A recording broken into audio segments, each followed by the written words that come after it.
Free audio post-production by alphonic.com.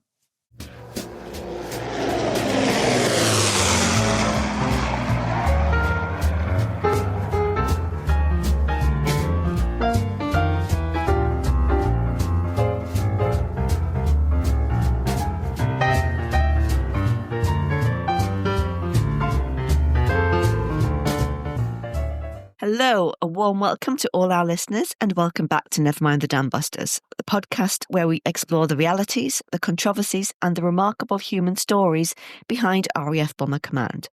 I'm your host, Jane Gulliford Lowes, and it's wonderful to have you with me again. Hopefully my usual co-host James Jeffries will be well enough to join us for our upcoming episodes, but the time of recording is still not entirely well and his voice isn't great, which is obviously not ideal for podcasting.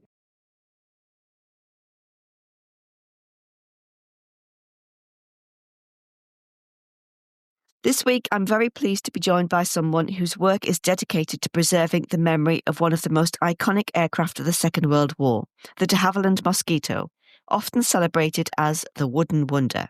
My guest today is John Lilley from the People's Mosquito Project, a remarkable initiative aiming to restore a mosquito to UK skies. John, welcome to Never Mind the Dambusters. Thank you so much for joining us. Now, I know you're extremely busy, a man of many talents and always got something on the go.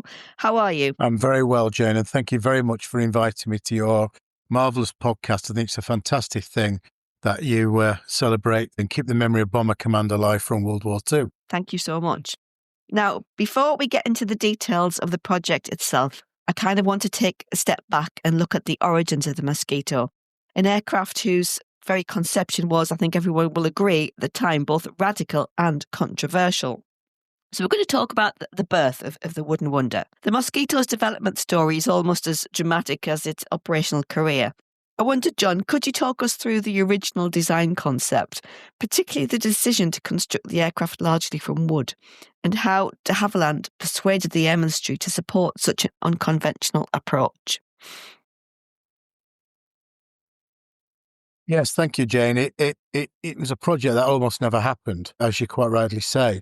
There was an Air Ministry specification in the mid-30s, the Air Force or the Air Ministry, as well as obviously the Army and the Navy, and also the government in the mid-30s knew war was coming. So there's a lot of rearmament going on, and there was aircraft coming into service like the Blenheim and the Fairey Battle, which have got their own particular legends and stories, haven't they, from World War II and Bomber Command. Yeah. So the specification to develop a very fast light bomber. And de Havilland's responded to this particular specification with working up some initial designs.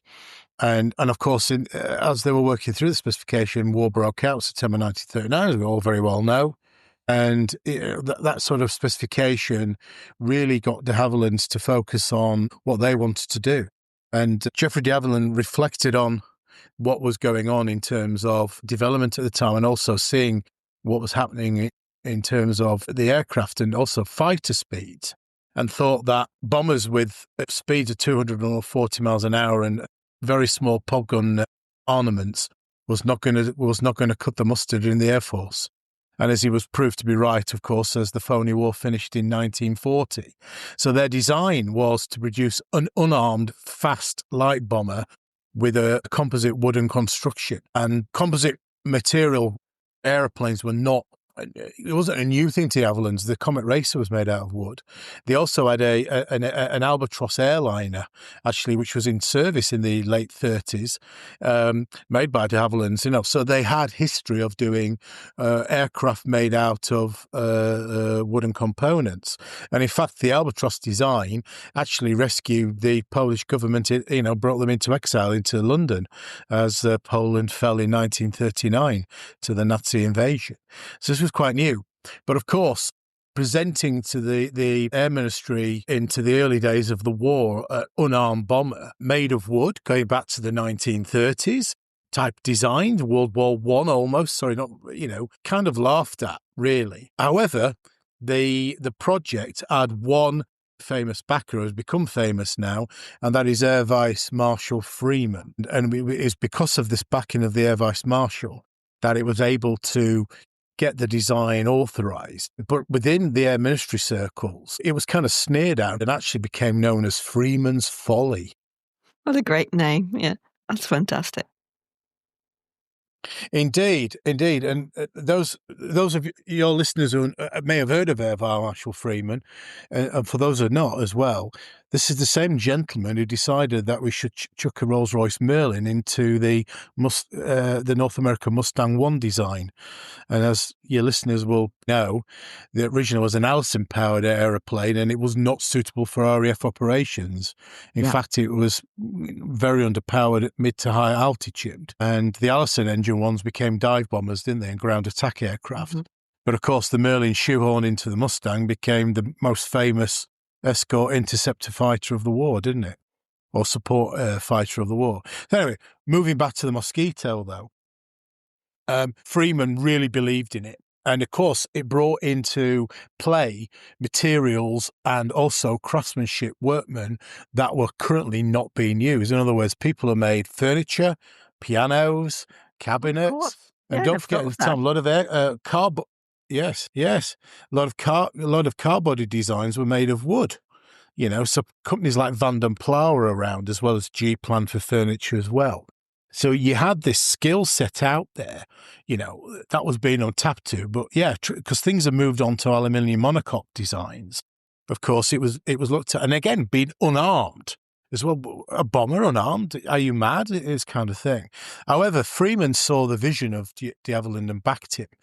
But when he presented the project, particularly to Lord Beaverbrook, and was persisting with it, Beaver told him very firmly to concentrate on Spitfire, Hurricane, and what became originally the Avro Manchester became the Lancaster eventually, was he was told to focus on them. What he didn't tell Freeman to do, which Freeman used as an excuse, was to drop it, to stop doing it.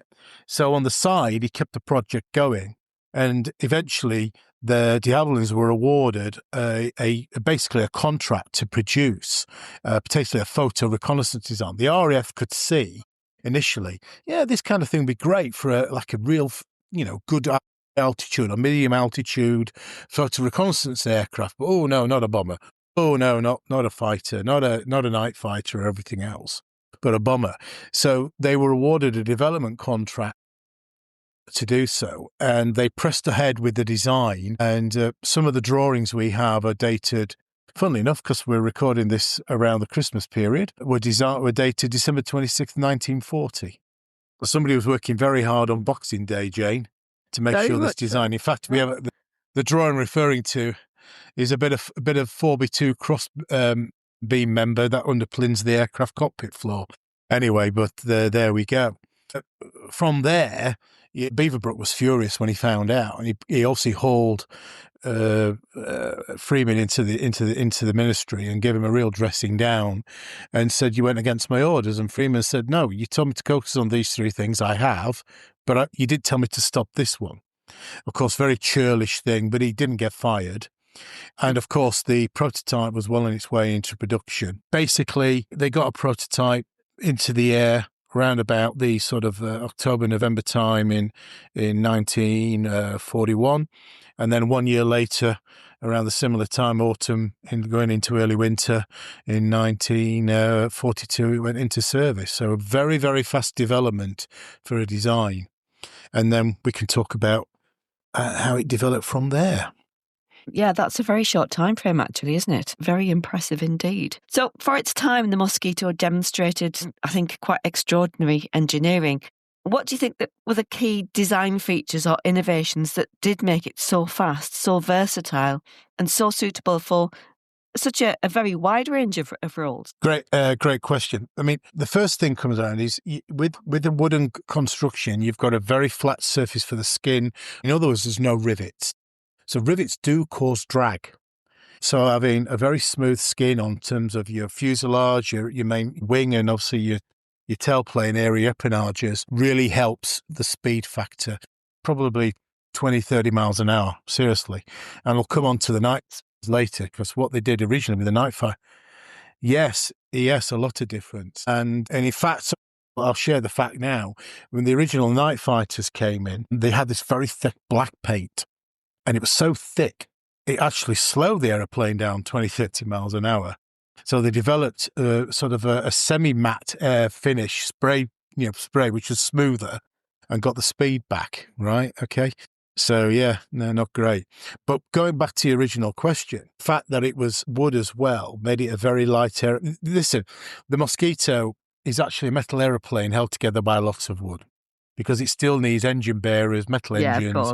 And in fact, the ailerons are metal because the torque from those two Rolls-Royce Merlin engines, which is also another part of the secret ingredient, that the power and the speed with the versatility of the composite structure.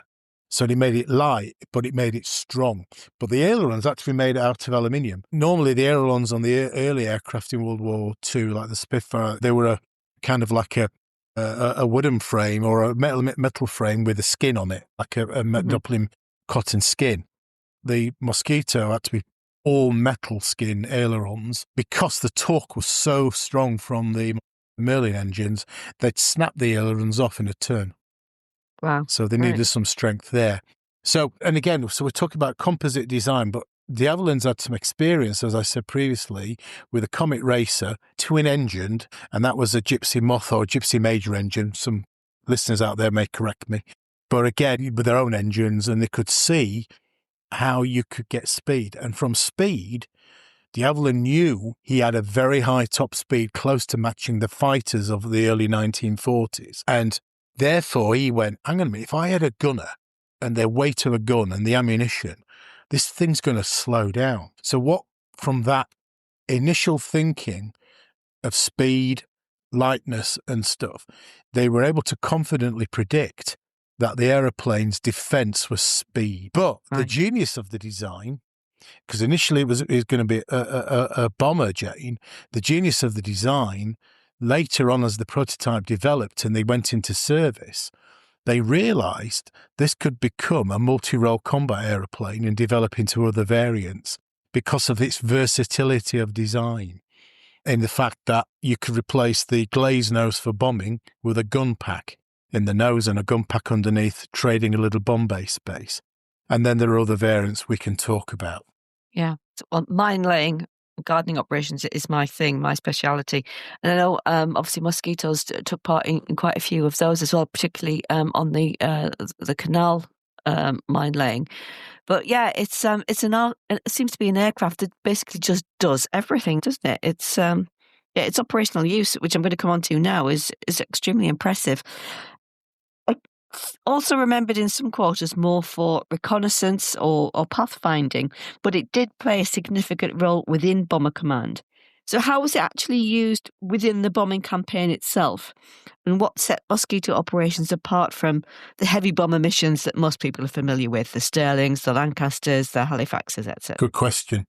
So first of all, because one of the things that stood out was its attrition rate. Also, you're talking 2 crew members. Like your Halifax, we're talking, 5, 6, 7 guys? 7. Depending on the mission and the type of aeroplane, of course.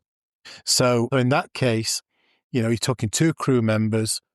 They could fly very high as well. The later photoreconnaissance versions were up at 40,000 feet. The bombers could get well above 25, 26, 27,000.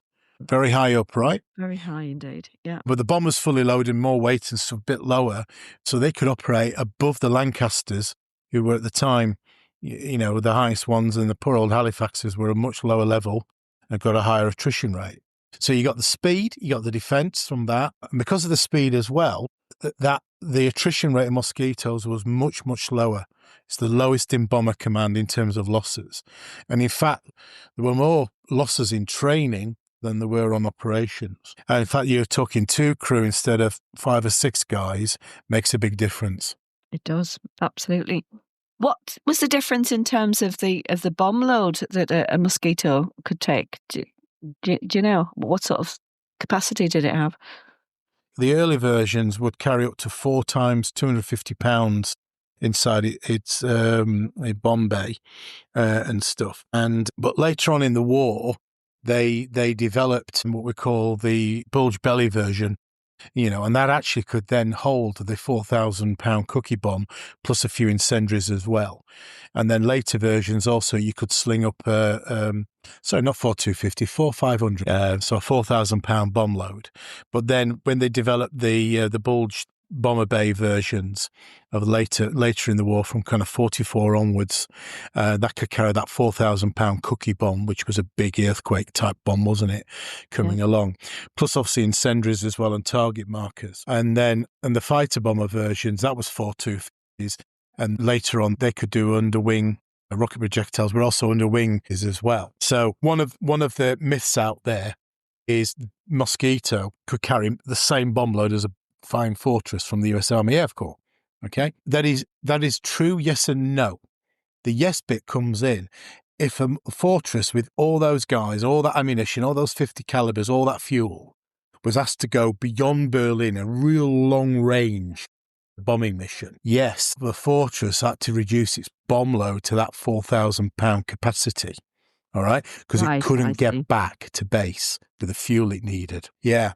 But if it was doing up to Berlin and other targets in the Ruhr, of course, and whatever else, France, etc., occupied Belgium, Netherlands, not a problem. It had a bigger bomb load than Mosquito.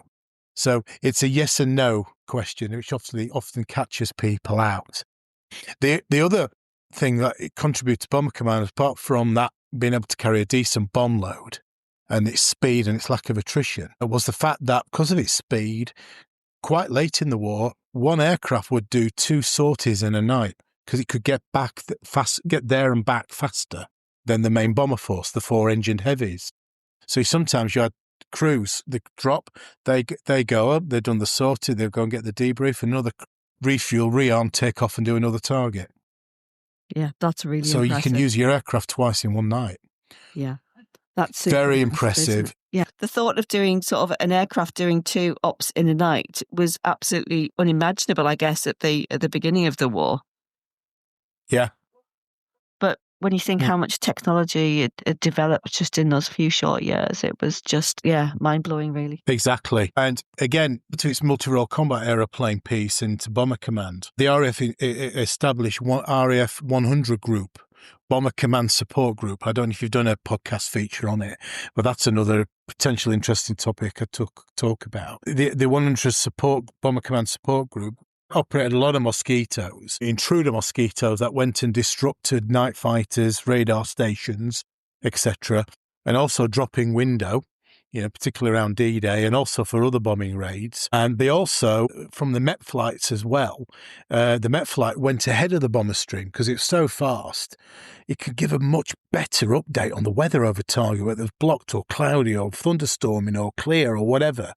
And the other thing is that the aircraft was using the master bomber role as well, particularly in late 43, 44 into 45, where the master bomber could go out with its range and its speed, get ahead, again, look at the condition, and also fly overhead and coordinate the Bomber Command streams coming back in. There were also oboe-equipped aircraft in Bomber Command. Oboe was basically a navigational device. There was oboe in Lancasters as well, but the oboe-equipped Mosquitoes, of course, could, again, lock onto that radio beam. And again, as master bombers, and under the Pathfinders, the oboe was used in the Pathfinder squadrons, again, effectively target mark. So Mozzies were in the target marking as well as bombing, photo, reconnaissance on the targets, pre and post for the Bomber Command. Also there using Mosquitoes to hopefully as well disrupt the night fighters and the radar defences as well. So as you can listen, the Mosquito became an essential tool of Bomber Command. Essential. And we haven't even talked about the daylight raids and the intruder raids yet. We've just talked about supporting the heavies, and contributing to that war, that part of the war. Well, perhaps we can mention that in our next section here. We're going to talk about some notable raids and operations Mosquito is known for. And many of our listeners will have heard of the Mosquito's daring precision raids from Amiens to Copenhagen. Are there any particular operations that you feel best illustrate what this aircraft was capable of, or that highlight the skill and courage of the Mosquito crews? Absolutely. You mentioned 2 famous ones there. Of course, the Amiens prison raid, And there's lots of myths and actual facts around that we've discovered with our project. And then, Operation Carthage, the raid on the Gestapo headquarters in Copenhagen in March 45, which did lead to some deaths of 80-odd Danish civilians, very sadly, but did really protect the Danish resistance when they thought the Danish resistance was going to be round up as the war was coming to an end. Both those missions were flown at very low levels, 50 foot or less. I know people have heard about the Yemen raid and stuff like that, but one of the things they went out, remember this is February 44, this took place. They went out in a snowstorm, Jane, at 50 feet across the channel, the North Sea, or whatever, the channel we would be, from their bases in Norfolk. And the accounts we've uncovered in the archives is that the sea spray was freezing to the windscreens of the aircraft, and the airmen, even though they've got gloves on and stuff, there are windows you can slide back on the Mozzie to get some air in, which you don't really want to do in a stormy winter. But there are accounts where the navigators were trying to clean basically frozen sea spray off the windscreens. And yet the lead navs were getting them on target on time. And the waves were coming across in a crisscross faction across the target. And they still were able to then get there on time, pull up, lead and bomb and blow 2 or 3 holes in the walls for the guys to then escape. So, that's absolutely outstanding, you talk about, isn't it? Outstanding skill. Yeah. Yes, absolute outstanding skill. And the same, even though it was March 45, fly all that way and come out on target on time and etc. Copenhagen. But also other notable ones coming in. Well, there's a book by Air Marshal Sir Ivor Broom out there. If people want to Google out and find that book, read about it. This chap started on Blenheims at the beginning of the war, did a whole tour on Blenheims and survived, including daylight raids over France, doing, what was it ramrods or rodeos or something they were called? Yeah, exactly. Then he went on to mosquitoes. But it was a mosquito, as a quote that stuck with me. With a Mosquito, they had such a capability in the aircraft that when they were given a difficult job by either the Air Force, the Army, or whoever it was that came to them, they said, this looks like a really impossible mission. And they said, no, give us 24 hours and we'll give you the answer. We'll work it out. I love which that was a good thing. So one of the, absolutely. And he said if it wasn't for the aircraft and their belief in the aeroplane to deliver or what they could do with their skill level, they wouldn't be able to say that. But some ones that stick in my memory, reading Ivor's book as well, is raids around the, D-Day plus 2, 3, 4 or 5 days, wherever into D-Day, when the Germans are trying to get reinforcements to the front, particularly panzers they'd held back in reserve in northern France, because they thought we were going to go to Calais, right? So let you tell you now, the Mozzies were flying zigzags up and down the channel, dropping window, thinking, giving the Germans an idea that, there's a fleet coming across. What? And we did, you know what I mean? So they really helped in that decoy operation, right? But then later on, Bomber Command, RAF Mosquito Bomber Command squadrons were tasked with closing down tunnels that, the trains full of German reinforcements, tanks, etc., armour divisions were coming in. And it called for flying very, very, very low down the gullies of entrances to these tunnels, where you've got the banks of the tunnel, these gullies, as you lead to the tunnel entrance. The aircrew could see, they're below. They could see people above them as they went that low. Good. And they were releasing their bombs early in that entrance to skip. They wanted to, like you throw a stone to skip across a lake, or in the sea, in the ocean, where you'd skip it. And that's what they did. They used a skip technique to basically bounce the bomb and explode with a delayed fuse as it into the tunnel. And they did that with no loss of aircraft and sealed the tunnel with an armoured division inside. That took days to get took out, and obviously helped our boys on the front line fighting in the Bocage of Normandy. That sounds like something you would see in a film, doesn't it? Yeah. Exactly. It's interesting, 663 Squadron and everything, which everyone loves and adores the Mosquito and everything for. They only became about because of these stories of this low-level precision that they were doing. And really, it found the basis of today's, what the RAF call, this interdiction strike capability and doing tactical bombing. This was tactical bombing. And again, later in the war, Mosquitoes were used by Sir Leonard Cheshire. He was in a Mosquito when someone was using these tall boys or Grand Slams or whatever to bomb the V2 sites or V1 sites in Europe, and also some strategic canals as well. So he was using the Mosquito in that master bomber role to guide in his ranks. And in fact, he was flying under them saying, "Don't worry about me, drop on my targets indicators and I'll get out of the way." Wow, sort of thing. So it's missions like that. Another famous mission, which I really, really love, is was actually in roundabout in 42. I think it was the 10th anniversary, or was it 43? Some listeners will probably email in, Jane. But there was the 10th anniversary of the Nazi Party in Berlin. But the RAF Bomber Command decided to spoil their birthday party. So you had two, I think one was definitely one on Jamaica Squadron. Forgive me, I forget the other squadron number. But basically there was two flights, one flight from each squadron. And the idea was, they got intelligence that basically Goebbels was going to do an address to the whole nation about how fantastic the Nazi Party was for Germany, right? And what they'd done basically to bring Germany back and all this business. But we knew this was going to take place. So the first detachment was sent flying very low level against across the channel, flying at, again, 50, 60 feet across enemy territory. Yeah. And they were not going to do any major tactical damage. But basically, as they're due to go on air, they were going to bomb Berlin and set the air raid sirens off. And that's exactly what they did. So it prevented the Nazi Party from doing the broadcast.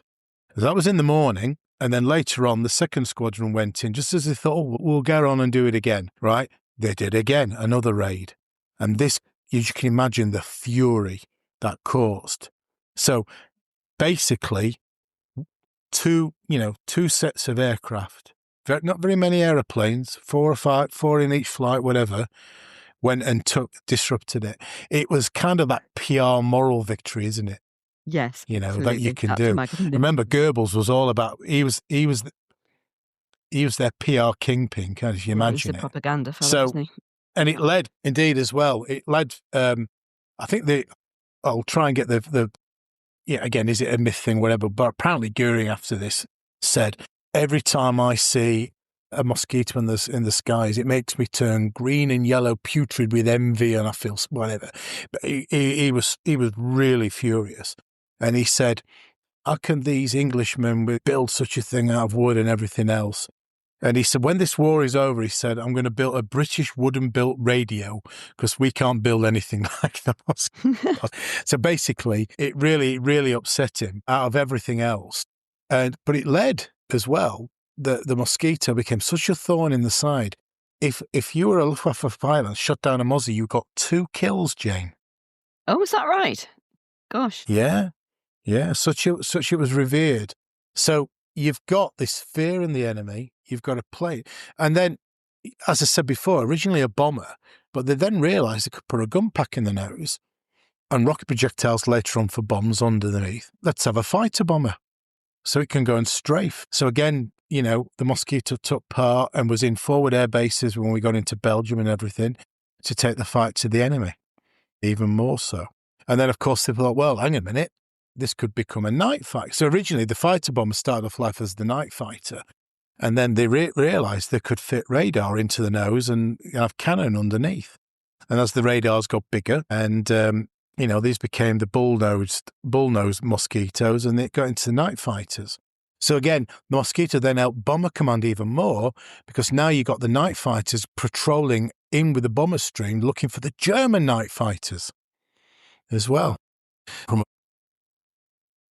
We did a really good episode on this a couple of series ago, I think, with Stu Burbridge, and he explained about the whole night fighter campaign, and it was so interesting to get to grips with the versatility of the aircraft involved and the technology and everything. I'll put the link up in the show notes for listeners who want to catch up with that one as well. Yeah, but that was a fantastic episode. But yeah, this is the aircraft that really can do everything, isn't it? Absolutely. And although it started off life as this unarmed bomber, suddenly, they found themselves, and we've got a real winner here. And I would say the Mosquito is the grandfather of today's modern multi-role combat aeroplanes. It has to be, because there was nothing before it, but ever since, look at the capability we've had with Tornado, Jaguars, more Tornado, because that also we did an F2. But certainly you look at today's Typhoon, that can shoot down, it can bomb and everything else.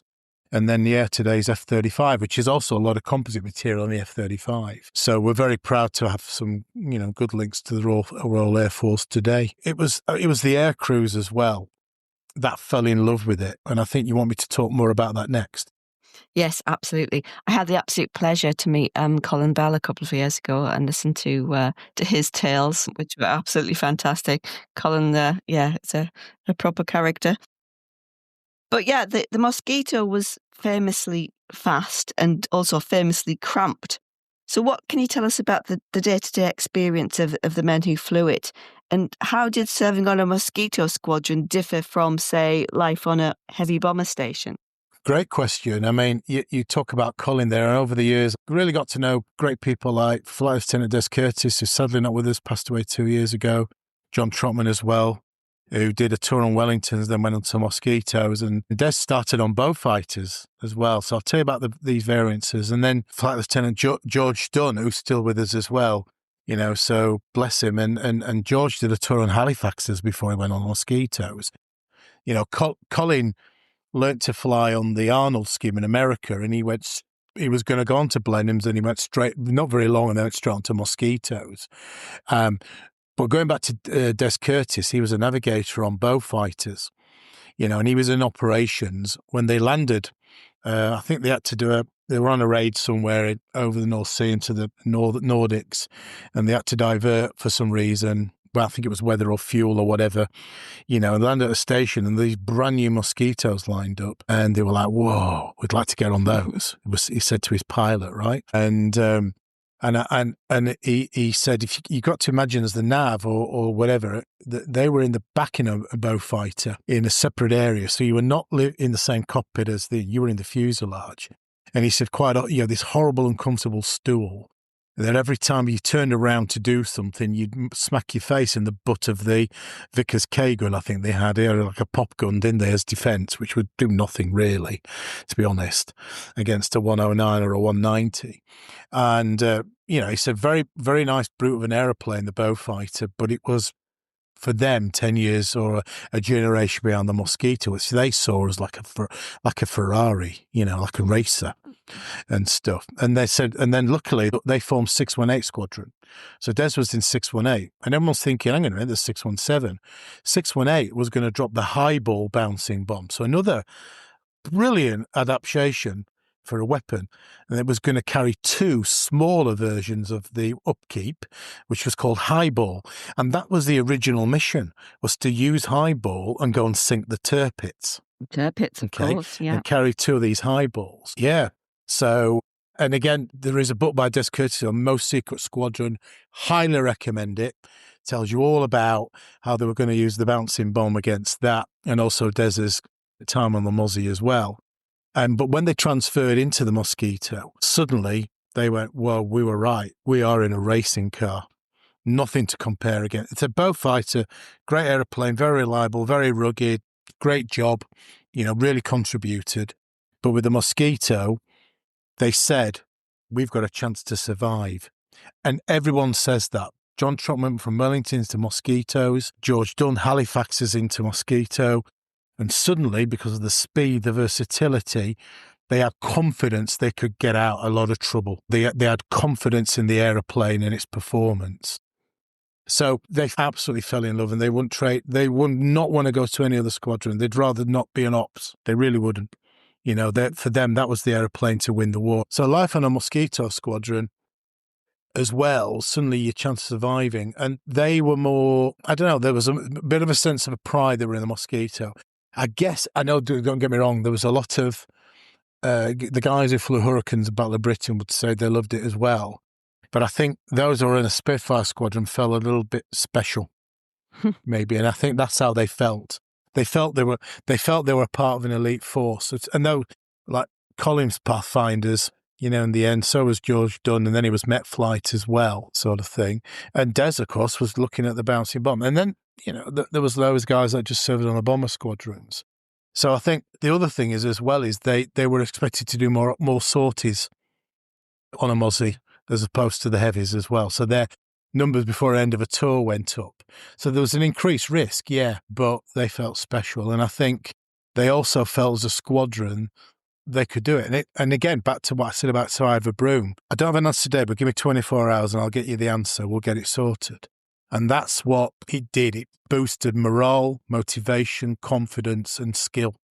Going back to Des's story, which if you don't mind, I'll just tell a bit. I mean, no, of course not. We could do a whole talk on it, but yeah, as they trained to drop the Tirpitz against dropping it in there were, I think they were doing it against an old World War I battleship or cruiser and stuff. And then they went, yeah, we got it to work, got it to bounce, got it to hit the side of the steel hull of the ship. But then during the debriefs, of course, they started to say, yeah, but there were no submarine nets.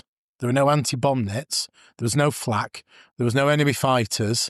There was no smoke screen over the wind, whatever. Is this going to work? But of course, they all knew it was a suicide mission.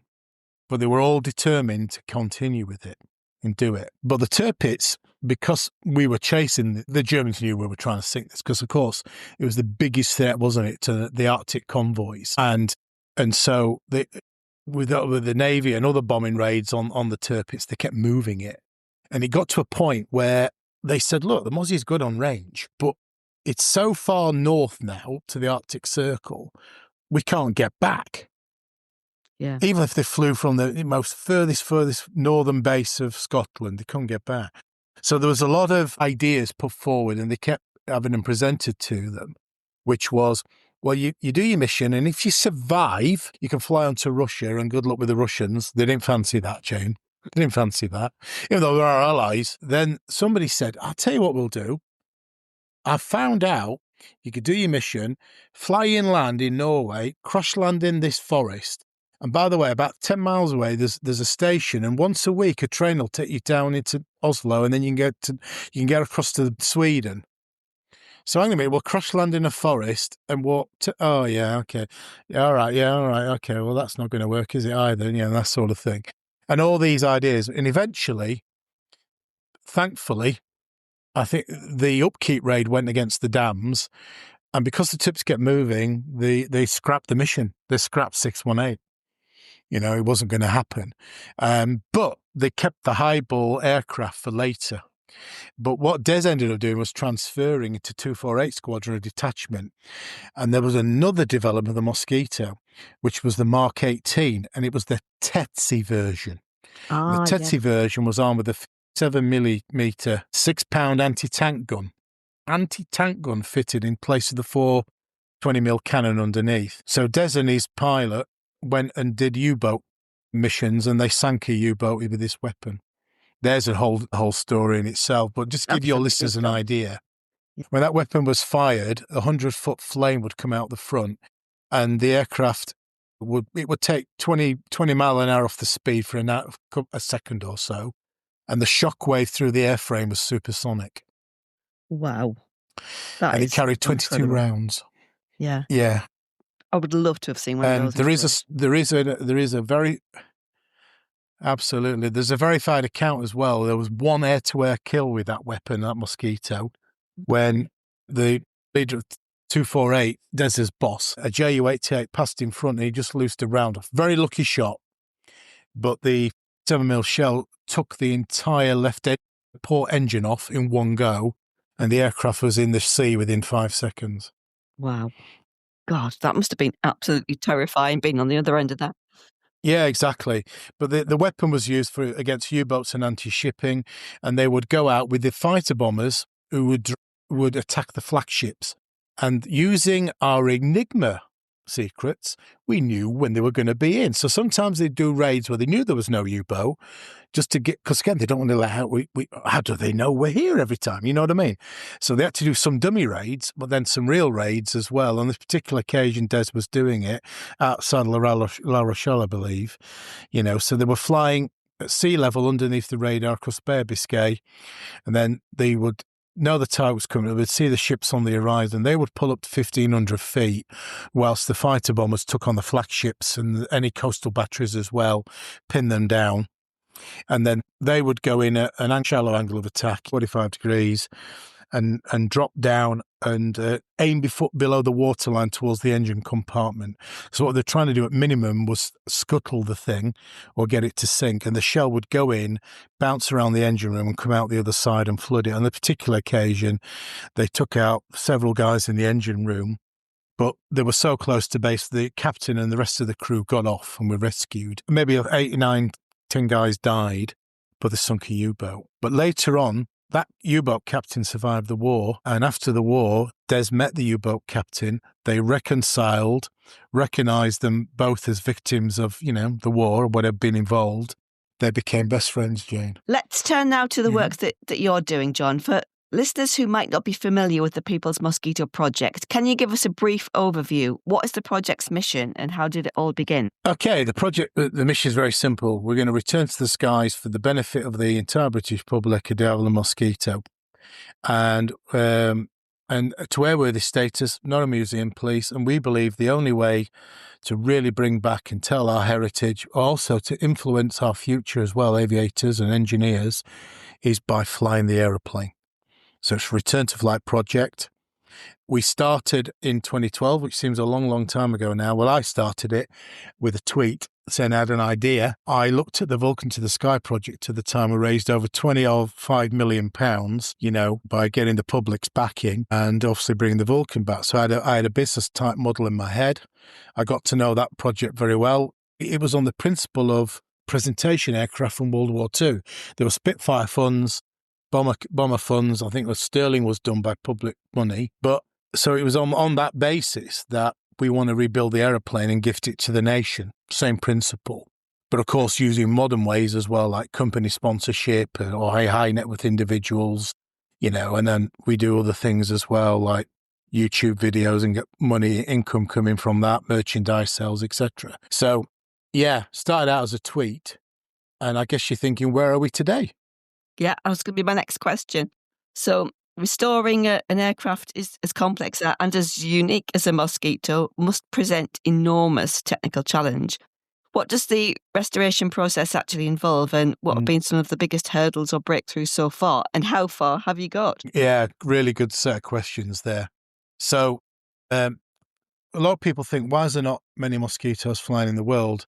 The ones that have been restored have been done down in New Zealand. And they were able to do that. And by the way, they're all for the American market, all been for American billionaires. Because you're looking around today's money, around about a £10 million project. Certainly that's what's going to cost us. And the biggest Achilles heel to stop it was the fact that you need molds to make the fuselage halves, the fuselage skin itself, the composite skins, the fuselage skin.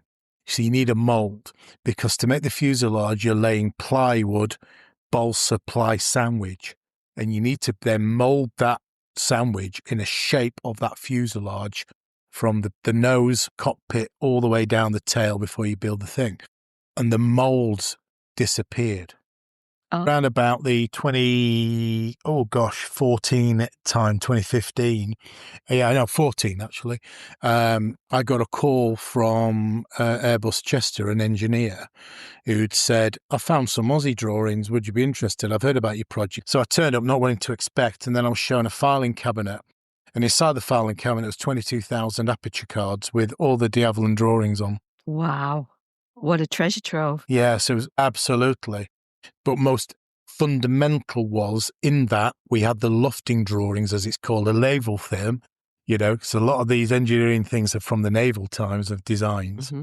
So the lofting drawing meant we could have exactly the right dimensions to build the molds. So very clever people at Retrotech, who are our contracted restoration company, instantly could work out the angles. We plugged it into a CAD as well. And, so fast forward, suddenly it became obvious we could rebuild in Britain, where she was originally designed. So where are we today? I'm over £2 million raised into that 10 million. The moulds are done. I have wing jigs. I have sponsorship from Airbus, but it will not build the aeroplane, everybody, if you're listening. We do need more money. We have had sponsorship as well of all the glue. We've had sponsorship as well on tooling, plywood, or phenolic resins, for example, for the ply, CAD designs, all this. We've had lots of stuff that, what we find is company can't give you money. They'll give you material, either discount or free. But, we've mastered a load of parts, spares, as well as everything else. All sorts of things from doors, undercarriage legs, brake discs, windscreen, cockpit, canopy frame from Australia came through, all sorts of things, magnesium, cast, wheel disc braking system. The ply is on order, the balsa's there, the glue's there. We're just about to start making the fuselage in the early new year. Okay, we have all the other jigs to make, all the other bits, and lots of materials ready. So people go to our website, they'll see pictures of that mould, but very shortly you'll be seeing pictures of what looks like a mosquito shape for the first time ever. So these moulds are the first time they've been made in over 75 years. We email about 8,000 people a week, and actually spreading word like on this podcast is really viable, because what we know is not everybody knows about the project. The more people know, we grow. But we know progress equals donation equals progress. So at the moment, we've been doing a lot of work.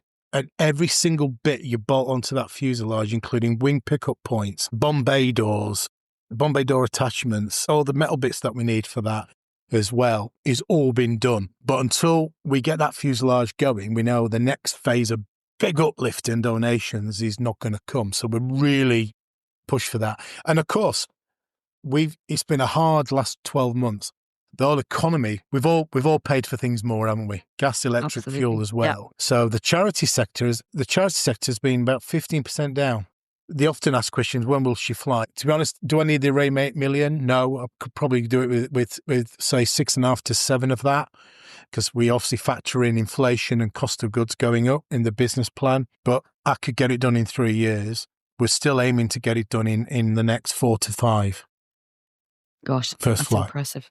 So my next question then is, how can listeners get involved? How can they donate? How can they support and follow the project? Right. www.peoplesmosquito.org.uk. We're also on Instagram. We're also on Twitter. We're also on Facebook, where you can find links. If you go to the website, you can do two things. If you can't donate money, sign up to the newsletter, because that's free. You get a weekly newsletter. We also offer a TPM club. We also do an annual glossy magazine with lots of information on the project, words from me and the team. We also have an online shop, which there's a link again on the website. So if you want some mosquito-related merchandise, like a T-shirt, a cap, a mug, we got loads of things, pin badges, pens, you name it, Jane. We everything there, and all the profit goes straight into the build. So many people come to us about, can you tell me what my granddad did, or my father, or my great-grandfather, or I've got this information on this squadron and things like that. It's fantastic. And of course, it was a people's war, and we've talked about Bomber Command today, but there was a whole new community of people involved in that effort to build the aeroplane and maintain it as well. So we are to fly, to educate, but above all, to remember organisation, and we're gifting it to the nation. John, that's been absolutely fantastic. Thank you so much. I've loved hearing all the stories about the development, the technology, about the people who flew it, the operations, and also all about the project. We will include all the links to the project website and social media in the show notes for this episode as well, so that people can just click straight on and have a look for themselves.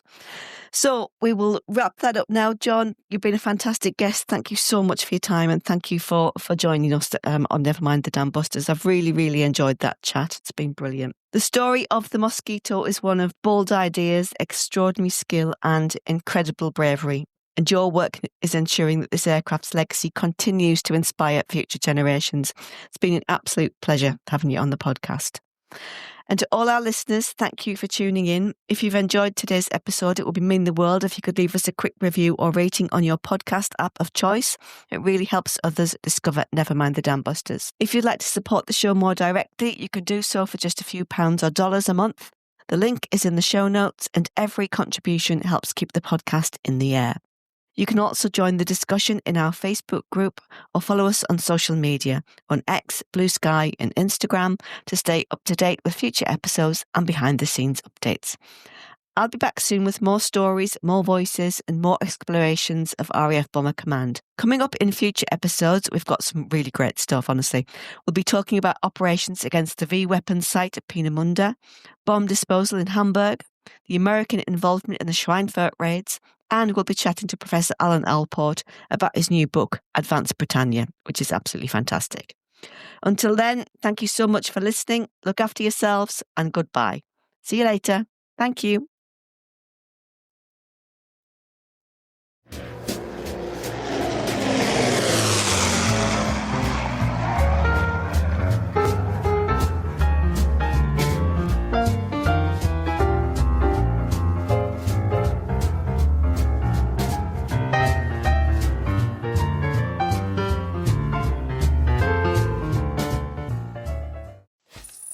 Free audio post-production by alphonic.com.